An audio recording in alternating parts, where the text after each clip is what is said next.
c'est une exploitation agricole avec des chèvres, un caprin lait. On est 2 sur l'exploitation. Donc il y a Héloïse, ma compagne, et puis moi-même. Et on est installé depuis une dizaine d'années. Et on transforme tout sur l'exploitation. Et après, tout est commercialisé sur les marchés. Je m'appelle Coralie, donc on se situe sur le GEC sous la Durotte.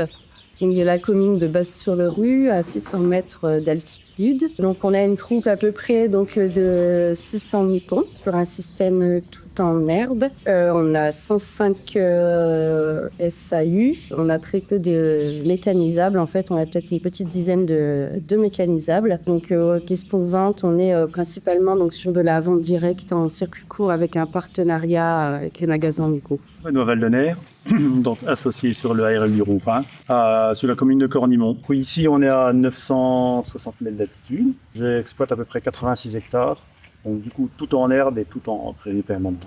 J'ai à peu près 25 vaches laitières avec 2 tiers Montbéliard et 1 tiers Holstein. Je m'appelle Nicolas Kreis, je suis installé depuis 7 ans sur la ferme du Nouveau Chemin, donc dans le Bas-Rhin, dans le massif vosgien. Je travaille sur une ferme d'une 50aine d'hectares avec 4 activités principales.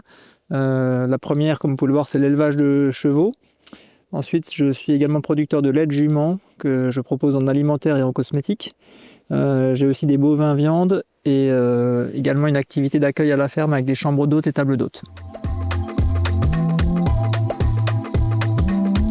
On a la chance d'avoir assez de surface agricole utile pour les besoins des animaux pour l'été et l'hiver. Donc on valorise en faisant du pâturage tournant pour les chèvres, pour la pâture. Donc ça limite tout ce qui est produit traitement pour les chèvres. Et puis on gère mieux les gâchis, les refus, etc. Et après, pour tous les fourrages, on fait du foin et de l'enrubanné d'herbe, avec quelquefois du regain pour la période hivernale. Alors nous, en fait, elle est super importante puisque comme on fait qu'un système en herbe, les brebis sont beaucoup au pâturage. Donc une grande partie de l'année, elles sont tout le temps au pâturage quasiment.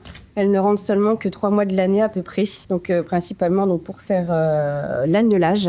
Pâture l'été, pâture intégrale, donc nuit et jour. Donc système pâturage tournant, donc de parcelle en parcelle, chaque jour une parcelle en plus. Et sinon au niveau de la récolte, donc c'est système séchage en grange, donc tout en vrac, une petite partie en balle ronde, foin et regain, une première coupe et une partie en deuxième coupe. Voilà, totale. Petite particularité, il y a à peu près sur la surface, on va dire 50% mécanisable et 50% non mécanisable. Alors sur cette ferme, ça fait plus de 40 ans qu'on est 100% en herbe. Ici en montagne, c'est vraiment la production principale pour alimenter les vaches et les chevaux. Donc c'est vraiment la ressource primordiale de l'élevage.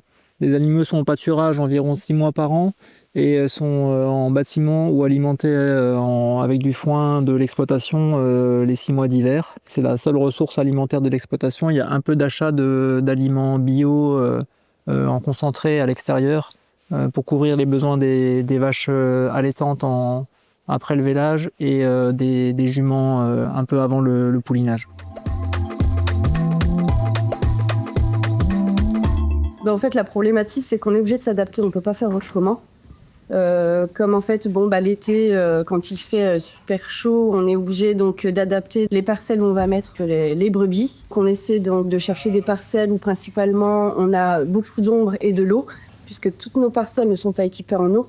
Donc l'été, c'est quand même assez compliqué. Et puis en plus, s'il fait chaud, on a une moins bonne repousse, donc on ne peut pas faire surpâturer non plus les brebis sur la parcelle. L'hiver, ce qui est compliqué aussi, c'est quand il pleut, parce que dans la plaine de Valnier, c'est pas mal inondable. Alors la chance qu'on a avec nos prairies naturelles ici dans les Vosges, c'est qu'on a une grande souplesse d'exploitation. Donc c'est vrai qu'en ayant des prairies à la fois humides et des prairies plus sèches, également avec la disponibilité, j'ai des parcelles qui sont orientées au nord, d'autres au sud.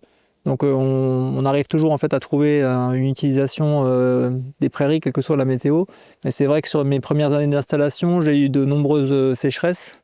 Et ça pose un problème d'autonomie fourragère, puisque les années de sécheresse, je produis moins de fourrage. J'ai pu agrandir un petit peu la surface de l'exploitation ces dernières années avec une dizaine d'hectares supplémentaires qui devraient me permettre d'atteindre l'autonomie fourragère ces prochaines années. Le plus important, c'est d'avoir peu d'intrants, je pense. C'est-à-dire qu'il y a peu d'investissement, À part du fumier qu'on épand sur nos prairies, parce qu'on est en bio, on n'apporte rien d'autre et on a des rendements corrects sur les parcelles autour de la ferme. Lorsque c'est un peu plus loin, les rendements sont moindres. Et puis c'est vrai que là, depuis 3 ans maintenant, on a commencé à faire de l'enrubané. Ça nous permet d'améliorer largement la production laitière. Et le pâturage tournant, ça nous permet également de peut-être faire pâturer des moins grandes surfaces au total, parce qu'il y a moins de gâchis. C'est peut-être un peu plus de travail en amont pour faire les clôtures, etc. Mais après, ça fait moins d'ennuis, moins de lassitude aux animaux. Le bénéfice le plus important, c'est que quand on rentre des brebis en bâtiment, elles sont beaucoup plus belles que si on les laisse dans le bâtiment. Puisque l'herbe est quand même mieux valorisée, surtout au printemps et en septembre où elle est quand même assez nourrissante. On voit quand même la différence où on a des brebis qui peuvent rester en bâtiment puisqu'elles ont des soucis. Quand on les ressort, elles sont quand même beaucoup plus belles qu'en restant dans le bâtiment. Donc déjà, sur le bien-être animal, ça se voit quand même. Et puis nous, ça nous permet aussi de cette économie, parce que l'air, c'est quand même gratuit. Même s'il faut entretenir les parcellaires, ça reste quand même gratuit. Dans ce que j'expérimente depuis 2 ans maintenant, le pâturage hivernal, parce que j'ai notamment les jeunes chevaux entiers, donc les mâles, supportent mal d'être hivernés en bâtiment parce qu'ils ont besoin de beaucoup se dépenser. Et c'est vrai que j'avais pas pensé utiliser les prairies aussi au pâturage en hiver, et c'est un complément intéressant à la fois en termes de quantité de fourrage, mais aussi de protéines. Et j'ai des très bons résultats sur la croissance des poulains en les laissant dehors tout l'hiver.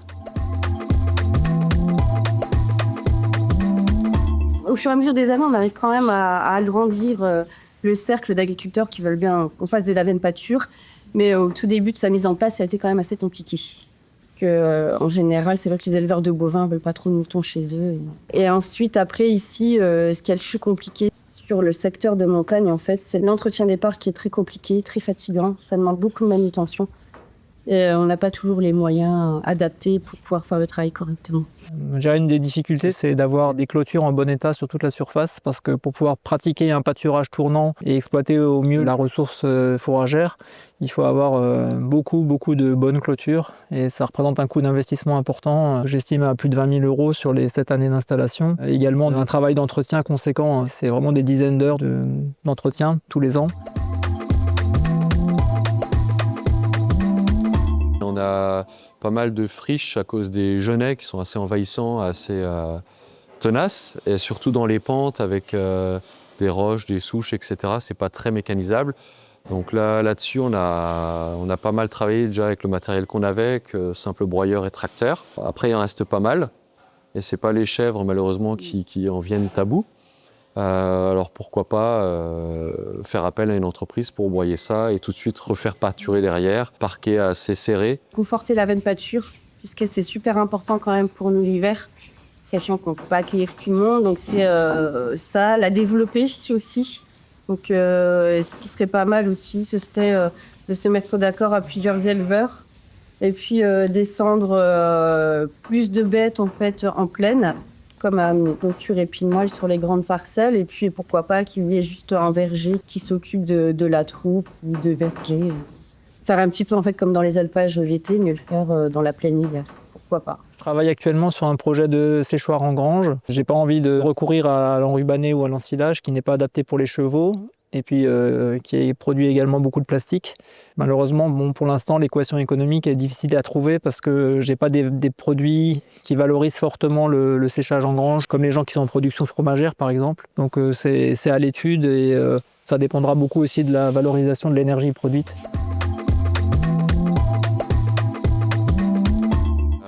Il faut déjà donner de la motivation à des jeunes. Il y a beaucoup d'exploitations qui se perdent et qui sont rachetées en maisons secondaires, malheureusement. Des terrains qui deviennent de la friche de plus en plus. Il y a des aides pour les zones montagne. Il faut se battre pour les faire perdurer, parce que je trouve que c'est important. Parce que c'est vrai que c'est des matériels coûteux pour des petites exploitations, c'est pas évident. Peut-être aussi favoriser les échanges entre agriculteurs. C'est pas souvent le cas, il y a souvent un petit peu de concurrence. Je trouve qu'avec une dynamique un peu plus jeune et un peu plus d'entraide, on pourrait, pas forcément des CUMA, mais juste l'entraide entre agriculteurs, je pense que ça pourrait être top pour avoir un peu du meilleur matériel et puis pouvoir faire face à des friches ou des choses comme ça. Il faudrait qu'on soit un peu mieux accompagné avec des personnes qui savent de quoi on parle, qui se rendent compte des problèmes auxquels on peut faire face. Bon, je pense que c'est très important de continuer à soutenir les agriculteurs qui font du 100% herbe avec notamment les subventions à l'achat de matériel de fenaison, parce qu'on n'a pas des productions fourragères ni des surfaces qui permettent d'amortir des matériels modernes. Et sans le soutien notamment de la région sur l'acquisition de matériel de fenaison, on ne serait pas compétitif pour fournir un fourrage de qualité et à un prix compétitif en montagne. Et notamment, j'ai pu bénéficier des aides pour les faucheuses et les faneuses et l'achat d'un tracteur de montagne. Et ça, c'était précieux et il faut continuer à le proposer aux agriculteurs qui en ont besoin. C'est important de maîtriser la production d'herbe. On peut avoir de la qualité et derrière déboucher sur un système qui est très économique. Ah oui, ça serait intéressant s'il y avait une reconnaissance. Je pense que c'est un outil intéressant notamment pour échanger entre agriculteurs et techniciens et gestionnaires d'espaces naturels.